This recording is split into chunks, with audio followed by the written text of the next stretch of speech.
존 헤이지라는 미국의 한 작가가 쓴 책 가운데 나도 행복하고 싶다라는 책이 있습니다. 그 책 가운데 이런 얘기가 있어요. 조류학자인 유명한 탐험가인 밥 바틀렛이 외국에서 많은 새를 잡아 배를 타고 돌아왔습니다. 그가 잡은 많은 새들 가운데 유독 한 마리의 새가 유난히도 시끄럽게 떠들어대며 새장을 발톱으로 핥히는 것이었습니다. 망망한 대양 한가운데에서 그 새는 결국 도망쳤다고 합니다. 그 새는 새장을 빠져나와서 미친 듯이 배 안을 돌다가 열려져 있는 창문을 향해 날아갔다고 합니다. 그리고 바틀렛과 그 동료들은 그 새를 영원히 놓쳐버렸다고 생각을 했어요. 그러나 몇 시간 후에 그들은 놀라운 광경을 보게 되었습니다. 그 새가 날개에 힘이 빠진 채 다시 배로 돌아왔던 것입니다. 맥이 빠진 그 새는 숨을 헐떡이며 갑판 위에 쓰러졌어요. 그 새는 필사적으로 배를 다시 찾아왔던 것입니다. 그 새는 자유를 찾아 떠났지만 결국 완전한 자유를 찾을 수가 없었습니다. 살기 위해서 다시 자신을 잡아 얽매는 그러한 새장 안으로 찾아 들어온 것입니다. 이 글을 읽으며 저는 현대인의 모습이 이와 같다 그렇게 생각을 해보았어요. 무한한 자유를 누리는 자유세계 속에 살고 있는 것 같이 보이는 현대인들이 사실은 노예로 전락하여 살고 있다고 말입니다. 현대인들은 고정관념의 노예가 되어 살아가고 있습니다.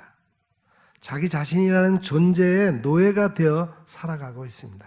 자신이 만들어 놓은 이대로 오르기와 율법의 노예가 되어 살아가고 있어요. 정욕의 노예가 되어 살아가고 있습니다. 또한 현대인들은 사회라고 하는 커다란 감옥 속에서 자신의 자유를 빼앗기며 살아가고 있는 것을 볼 수가 있습니다. 그 가운데 하나가 필연성이에요. 언젠가 청년들에게 이런 말을 한 적이 있습니다. 여러분은 그래도 자유가 있어서 좋은 것 같다. 아직 젊음이 있고 아직은 꿈이 있고 시간이 있지 않느냐. 아직 자신을 얽매이는 것이 그렇게 많지 않은 가능성의 시간을 살고 있다고 말해 주었습니다. 대학을 다니는 청년들이 있고 그리고 이제 직장생활 가운데 첫 발을 내디딘 청년들도 있습니다. 그래도 학생일 때는 기분이 안 좋을 때는 강의도 빼먹을 수 있고 삶이 무엇인지 밤새워 고민할 수도 있고 그리고 직장에 다니는 청년이라 할지라도 기분이 내키지 않고 힘들면 그리고 직장 상사가 자신을 괴롭히면 사표를 던지고 뛰쳐나올 수 있는 패기라도 있지 않느냐라고 말하면서 그런데 여러분의 부모님을 보라고 했습니다. 여러분의 부모님들은 먹고 사는 문제에 얽매여서 어디 한번 놀고 싶을 때 놀고 마음대로 자고 일어날 수 있는 자유가 있는가? 하루 세 끼 먹어야 하기 때문에 자기 자식들 공부 가르쳐야 하기 때문에 오늘 하루 기분 나쁘다고 하루 쉴 수도 없고 몸이 안 좋다고 직장에 나가지 않을 수도 없는 그런 필연성에 묶여 있다고 말입니다.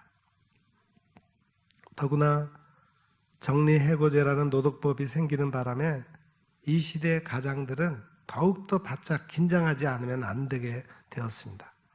언제 밥줄이 떨어질 줄 모르게 되었어요. 30대라면 얼마든지 다시 시작할 수 있지만 40대, 50대가 되어서 직장에서 정리해고된다면 어떻게 하나라는 불안감에 살아가고 있는 것입니다. 현대인들을 구속하는 또 한 가지는 불가피성이라는 것입니다. 남들이 하기 때문에 나도 한다는 것이죠. 사회적 환경이 나를 질질 끌고 가고 있는 것입니다. 나도 이것이 틀린 줄은 알고 있지만 모두 다 그러니 어쩔 수 없이 할 수밖에 없다고 말합니다. 어떤 부모님이 학교로부터 연락을 받았습니다. 아이 문제로 좀 학교로 오라는 선생님의 연락이었어요. 이 부모님은 선생님의 연락을 받고 고민에 빠졌습니다. 빈손으로 갈 수가 없기 때문입니다. 봉투를 준비해 가야 하는데 얼마를 넣어야 하는지도 몰라서 쩔쩔맸습니다. 친구들에게 전화하고 친척들에게 전화해서 얼마를 넣어야 예의에 어긋나지 않느냐고 물어보았습니다. 그 부모는 그 일이 잘못인지 알고 있습니다. 그냥 성의만 표하거나 선생님에 대한 존경을 표하는 그런 수준이 아니라 마치 세금 내듯 어쩔 수 없어 봉투를 마련합니다. 왜 그럴까요? 자기 자식을 맡기고 있기 때문입니다. 자기 자식에게 중요한 영향을 줄 수 있고 또한 남보다 못하면 자기 자식에게 불이익이 돌아갈까 봐 그러한 일이 잘못인 줄 알면서도 어쩔 수 없이 봉투를 들고 찾아갑니다. 그런데 선생님은 좋은 분이셨어요. 봉투를 내미는 부모님을 만류하고 굳이 받으시라는 학부모님의 말씀에 어쩔 수 없이 그 가운데 10,000원만 받고 나머지는 돌려드리며 이렇게 말씀하시더라는 거예요. 다음부터는 이런 것 가지고 오시지 않으셔도 됩니다. 아이 문제를 상의하려고 오시라고 한 것이지 돈 받으려고 오시라 했던 것 아닙니다. 그리고 이 돈은 아이를 위해서 꼭 필요한 곳에 쓰겠습니다 라고 말씀하시더라는 거예요. 우리도 이러한 불가피성의 노예가 되어 있지 않는지 살펴보시기 바랍니다. 성경에 보면은 노예가 되었다가 해방된 민족에 대한 이야기가 나오죠. 그들은 자유를 찾아 광야로 뛰쳐나옵니다. 그러나 그들 앞에 제일 큰 장애가 되었던 것이 무엇이었습니까? 그것은 먹고 사는 문제였어요. 애굽에 출애굽해서 나온 지 불과 한 달이 채 지나지 않아서 먹을 양식이 다 떨어진 거예요. 광야로 나오니 먹을 것이 없었습니다. 그래서 하나님께서 만나와 메추라기를 내려주셨죠. 그런데 그것이 배고플 때 먹으니까 꿀 섞은 과자 같았으나 매일같이 먹으니까 박한 식물이 되었습니다. 그들은 애굽 고기 가마 곁에서 먹던 부추와 파와 마늘이 생각이 났어요. 그들은 질긴 목숨 때문에 목숨보다 더 중요하다고 생각했던 자유를 버리고 다시 애굽으로 돌아가고자 했던 것입니다. 왜 우리는 사회 속에서 또는 내 자신 안에서 노예가 되어 살아가고 있습니까? 그 이유는 단 한 가지입니다. 버릴 수 없기 때문에. 내가 지금 소유하고 있는 권리와 재산과 명예와 모든 것을 그대로 움켜쥐고 더 차지하기 위해 애쓰고 있기 때문이라고 생각합니다. 버리지 못하고 끌어안고 살아가기 때문에 또한 그것 때문에 예속되고 자유를 잃어버리고 살아가고 있다고 생각합니다. 이용시라고 하는 분이 쓴 수필 가운데 돈이 보낸 편지라는 책이 있습니다. 그 가운데 한 대목을 보면 이런 구절이 나오고 있습니다. 돈, 당신은 언제나 나를 움켜쥐고는 나를 당신의 것이라고 말합니다. 그러나 따지고 보면 당신이 나의 것이죠. 나는 아주 쉽게 당신을 지배할 수 있습니다. 우선 당신은 나를 얻기 위해서라면 죽는 것 말고는 무엇이든지 하려고 합니다. 나는 사람들에게 있어 무한히 값지며 보배로운 존재입니다. 물이 없으면 한 포기의 풀도 살 수 없듯이 내가 없으면 사람은 물론 이 세상의 모든 것들이 죽고 말 것입니다. 회사도, 정부도, 학교도, 은행도. 그렇다고 내게 어떤 신비의 생명력이 있는 것이 아닙니다. 나는 내 힘으로는 아무 데도 갈 수 없지만 이상한 사람들과 수없이 만납니다. 그들은 나 때문에 서로 인격을 무시하기도 하고 사랑하기도 하고 싸우기도 합니다. 순전히 나 때문에 말입니다. 사람들에게 욕망이 없다면 난 어쩌면 아무 쓸모가 없는 존재일지도 모릅니다. 그렇지만 나는 거룩한 일을 하는 사람들이나 가난하고 굶주린 이들을 돕는 선한 사람들, 환자들의 고통을 줄이려는 이들과도 만납니다. 나의 힘은 사실 무한하답니다. 부디 나의 노예가 되지 않도록 조심스럽고 현명하게 나를 다루십시오. 여러분, 돈이 말하는 것을 들어보세요. 움켜쥐고는 나를 당신의 것이라고 말하지만 그러나 따지고 보면은 당신이 나의 것이죠. 왜 우리가 이렇게 돈의 노예로 살아갑니까? 그 이유는 버릴 줄 모르기 때문입니다. 우리 오늘 본문에서 한 자유자를 만나게 됩니다. 바로 예수님이십니다. 그는 오늘 읽은 짧은 본문 말씀 가운데 나는 버리노라 이런 말을 4번이나 반복하고 계십니다. 그리스도론 가운데 케노시스 기독론이라는 것이 있습니다. 케노시스라고 하는 헬라어 단어는 비어있는 것, 빈, 공허한 것이라는 뜻을 가지고 있어요. 제가 신대원 다닐 때 아주 친하게 지낸 우리 신대원 동기 7명이 모이는 스터디 그룹이 있는데 그 스터디 그룹의 이름이 케노시스예요. 지금도 케노시스 모임을 그래도 1년에 여러 차례 돌아가면서 모이는데 아주 좋은 단어입니다. 케노시스 기독론이란 예수님께서 이 세상의 인간을 구원하시기 위해 자신의 것을 버리셨다는 것을 말합니다. 특별히 그의 신적인 요소, 그것을 버리셨다는 거예요. 즉 예수님은 그의 전지전능하심을 버리셨습니다. 하늘의 보좌를 버리셨고 그 큰 권세를 버리셨습니다. 그리고 스스로 인간의 몸을 취하셨고 나약함을 입으셨으며 가시면류관을 쓰시고 십자가를 지셨습니다. 이 기독론을 통해서 저는 많은 은혜를 받습니다. 여러 성도님들이 잘 하시는 기도문 중에 높고 높은 보좌를 버리시고 낮고 천한 저희에게 오신 사랑이 많으신 예수님, 이렇게 기도할 때 이러한 사상과 생각이 이미 그러한 기도문 속에 들어가 있는 것입니다. 그렇습니다. 예수님은 우리를 취하시기 위해서 모든 것을 버리신 분이에요. 예수님께서 그분의 영광을 끝까지 부여잡고 있으시겠다고 고집하셨다면, 그래서 성육신 하지 않으셨다면 이 세상 가운데 구원받을 사람은 한 사람도 없었을 것입니다. 그러면 예수님의 버리심 가운데는 어떠한 속성이 들어있습니까? 첫 번째 속성은 바로 예수님이 우리를 사랑하신다는 것입니다. 본문의 내용은 선한 목자에 대한 이야기입니다. 따라서 목자가 양을 사랑하여 자기 목숨까지도 버려가며 양을 지키듯이 나도 너희를 사랑하기 때문에 나의 목숨을 버렸다는 그런 얘기예요. 따라서 참된 자유의 정신, 깊은 곳에는 사랑이라고 하는 단어가 자리 잡고 있습니다. 사랑이 있다면 우리는 초월할 수 있습니다. 자녀를 사랑하기에 부모는 자신이 얼마든지 희생할 수도 있다고 생각합니다. 매일같이 자녀에게 주면서도 항상 부족한 부모로서 서 있는 거예요. 우리가 서로 사랑하는지 사랑하지 않는지에 대해서 알 수 있는 기준이 있습니다. 상대방에 대해서 무엇이 보이느냐라는 기준이에요. 그 사람의 미래가 보이느냐, 그 사람의 과거가 보이느냐 하는 것입니다. 상대방에게 예전에 해주었던 것만 자꾸만 생각난다면 여러분은 지금 현재 그 사람을 사랑하지 않는 거예요.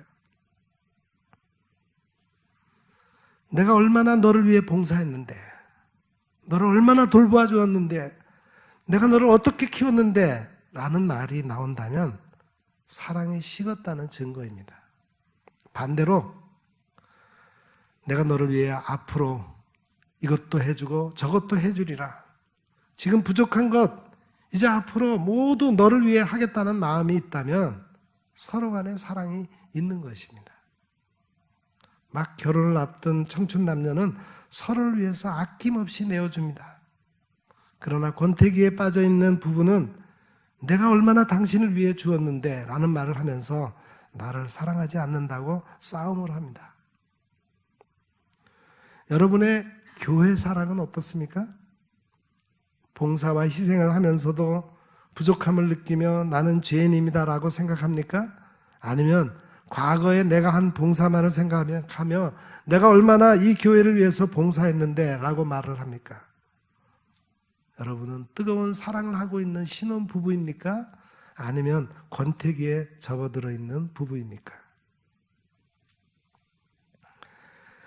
예수님의 자유하심과 버리심의 두 번째 속성은 자원함에 있는 것입니다. 예수님 말씀하셨어요. 나는 스스로 버리노라. 본문 11절 가운데 예수님이 말씀하십니다. 이를 내게서 빼앗는 자가 있는 것이 아니라 내가 스스로 버리노라. 나는 버릴 권세도 있고 다시 얻을 권세도 있으니 이 계명은 내 아버지에게서 받았노라 하시니라. 자원하는 마음. 이 마음이 우리의 신앙생활에 있어서 얼마나 자유를 주는지 모릅니다. 억지로 끌려다니는 것, 이것처럼 피곤하고 힘든 것이 어디 있겠어요?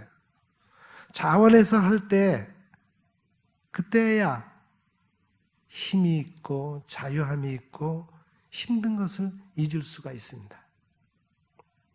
어떤 집사님이 한 해를 시작하면서 이렇게 다짐합니다. 올해는 새벽 기도회를 빠지지 않고 나오리라 결단을 합니다. 그리고는 그 결심을 이루기 위해서 애를 씁니다. 처음에는 기쁨이 있었어요. 그러나 차츰차츰 그 말이 자신에게 올무가 되어서 자신을 압박해 옵니다. 피곤한 날 며칠 나오지 못한 것이 또한 죄책감으로 자리 잡습니다. 오히려 기쁨으로 기도하기 위해 나오던 때보다 은혜를 받지 못하고 기도도 더 못하게 됩니다. 이것이 바로 율법적인 신앙생활입니다. 자신이 세운 율법에 의해서 노예가 되고 그 집사님이 가지고 있었던 자원하는 마음을 빼앗아가기 때문입니다. 에릭 프롬이라고 하는 심리학자가 있어요. 그는 인간의 존재 양식을 세 가지로 말하고 있습니다. 첫째는 받으려고 하는 의지가 있다. 또 두 번째 인간의 두 번째 인간은 공유하라고 하는 의지가 있다. 세 번째는 희생하려고 하는 의지가 있다. 여러분, 받으려고만 하기 때문에 우리는 남에게 예속됩니다. 그러나 주려고 할 때, 내가 희생하고자 할 때, 그러할 때 진정한 자유인이 될 수 있는 것입니다.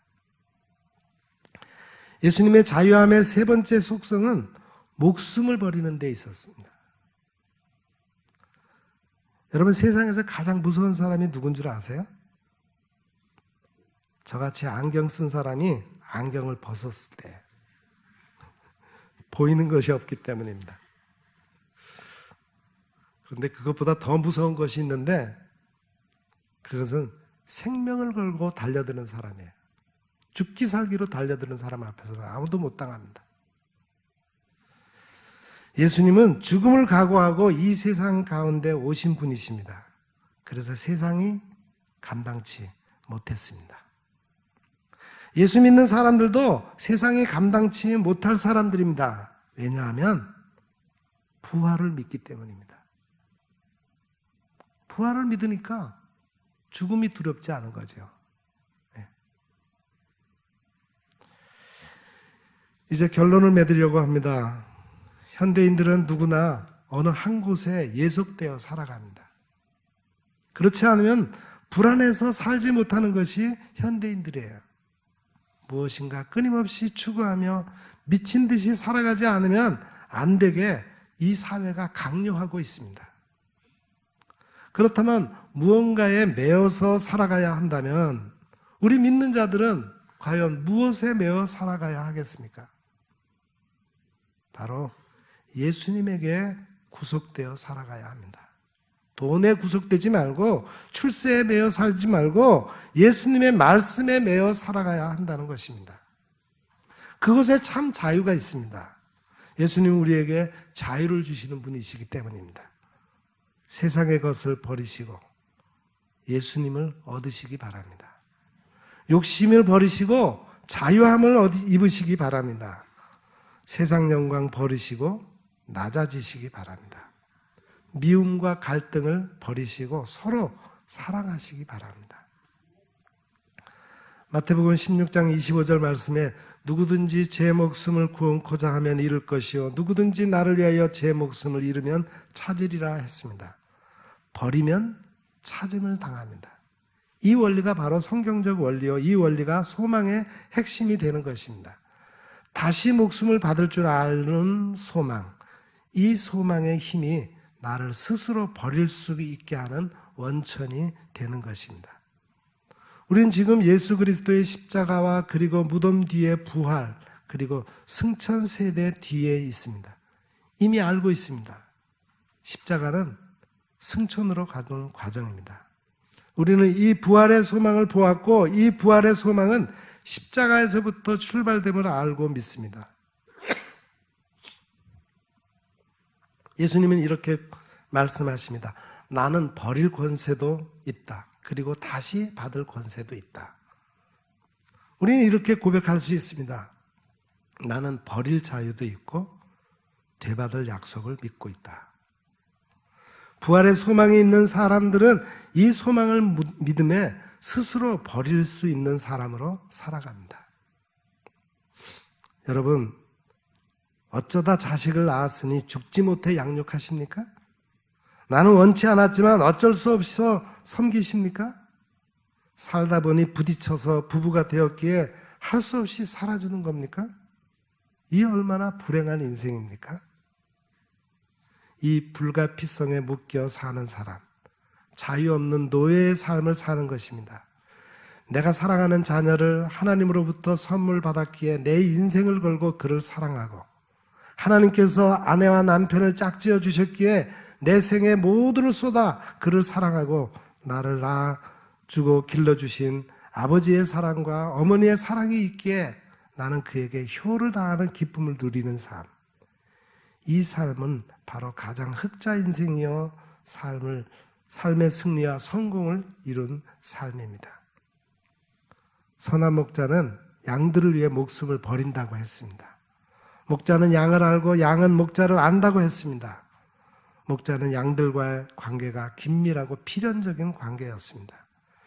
양들이야 시커멓건 하얗든 추하든 깨끗하든 작든 크든 병들었든 상관이 없습니다. 목자는 사랑하는 즐거움을 누리는 것입니다. 그리고 그들에게 사랑을 공급하며 스스로를 버리는 기쁨으로 목자로서 그 자리를 지키고 있습니다. 머클리스트라는 의사 한 사람이 갑자기 사랑하는 아내가 죽자 충격을 받아서 중풍병자가 되었어요. 휠체어에 의지해서 사는 삶이 괴롭기도 하고, 사랑하는 사람이 먼저 가서 저도 가고 싶은 마음에 언젠가는 내가 꼭 자살하리라 늘 그 생각을 했어요. 이 속내를 눈치챈 보험회사와 병원은 전속 간호사를 그 의사에게 붙여주었습니다. 그러나 언젠가는 죽으리라 늘 그는 호시탐탐 기회를 누리고 있었어요. 하루는 간호사에게 이렇게 말합니다. 어이 간호사, 오늘은 내가 푸른 바다가 보고 싶네. 그러니 나와 함께 바다가 있는 언덕으로 가세요. 간호사는 눈치를 채지 못하고 그렇게 하자고 동의를 했습니다. 언덕 위에 휠체어를 올려놓았어요. 간호사에게 그가 이렇게 말합니다. 나는 이 땅에서 아직 간호사만큼 예쁜 사람을 본 바가 없으니 오늘 저 파란 바다에 뛰어들어가서 멋지게 나를 위해서 수영을 한번 해주시게. 여러분, 여자들은 예쁘다면은 아주 완전히 녹아나잖아요. 그래서 그 간호사가 수영복을 갈아입고 풍덩 바닷속으로 들어갔지 뭡니까? 들어가자마자 준비 운동을 안 한 탓인지 쥐가 나서 그대로 물에 빠져서 허우적거립니다. 아무도 구해줄 사람이 없었어요. 그때 그 의사의 마음속에는 죄책감과 책임감과 그를 사랑하는 마음이 불현듯 했습니다. 그는 휠체어에서 뛰어내렸어요. 그 순간 중풍병이 낫게 되었다는 겁니다. 그리고 그 간호사를 구할 수 있었다는 그런 이야기를 들은 적이 있습니다.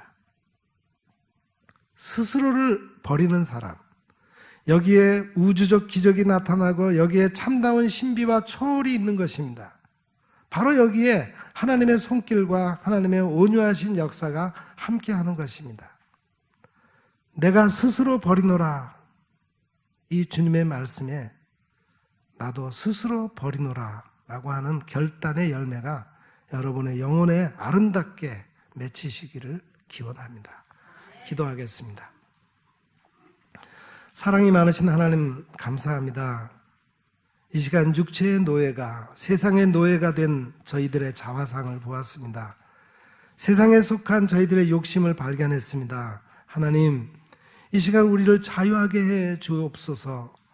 버리고자 하는 마음을 주시고 사랑의 마음을 주시고 자원하는 심령을 허락해 주옵소서.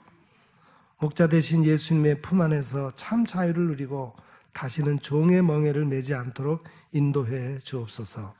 예수님의 이름으로 기도하옵나이다. 아멘.